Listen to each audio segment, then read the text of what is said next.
ఒకరోజు ఒక అమ్మాయితో మాట్లాడుతూ ఉంటే తను పిల్లలు పుట్టిన తర్వాత చాలా డేస్కి మళ్ళీ కెరియర్ని స్టార్ట్ చేసింది. సో ఎంతైనా బ్రేక్ వస్తుంది కదా, ఆన్ పేస్ కొన్నిసార్లు ఉండకపోవచ్చు. సో అప్పుడంట వాళ్ళ భర్త అమ్మాయి 1 ఇయర్ పాటు చేస్తూ ఉంది, కష్టపడుతూ ఉంది.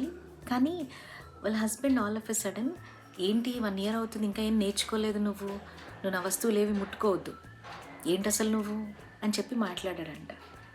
అంటే వైఫ్ అనేది ఒక మెటీరియల్ లేదా ఒక ఐటమ్ లాగా చూస్తున్నారా? సారీ, ఎందుకో షేర్ చేయాలనిపించింది ఈ మాట. బాధ అనిపించిందండి. సేమ్ టైం ఒకవేళ హస్బెండ్ వర్క్ చేయకపోయినా కూడా వైఫ్స్ అలా మాట్లాడతారేమో. సో ప్రజెంట్ ఉన్న సినారియోలో మనము ఎంత మట్టుకు కలిసి బ్రతకగలిగితే మీ చుట్టూ ఎన్ని ప్రాబ్లమ్స్ ఉన్నా కూడా అవన్నీ చాలా చిన్నగా కనిపిస్తాయండి. అమ్మ ఎంత బాధపడి ఉంటుందో కదా, ఎవరికి చెప్పుకుంటుందండి అలా? నువ్వేవి నేను కొనిచ్చిన వస్తువులు కానీ, నేను ఇచ్చిన సిస్టమ్స్ కానీ, నేను ఏవి ఇచ్చినవి కూడా వాడొద్దు నువ్వు అని అన్నారంట. సో ఇదే ఆవేశంలో అమ్మాయిలు ఏం చేస్తారు, నేను ఇంకా నా పని అయిపోయింది, ఈ ఆవేశంలో నేను వెళ్ళిపోయి ఏదో ఒకటి సాధించాలి అని చెప్పి ఫ్రీగా దొరికే వెబినార్స్లు అన్నింటిలో జాయిన్ అయిపోతారు. అప్పుడు ఏమవుతుంది, పెనం మీద నుంచి పొయ్యిలో పడ్డట్టు అవుతుంది.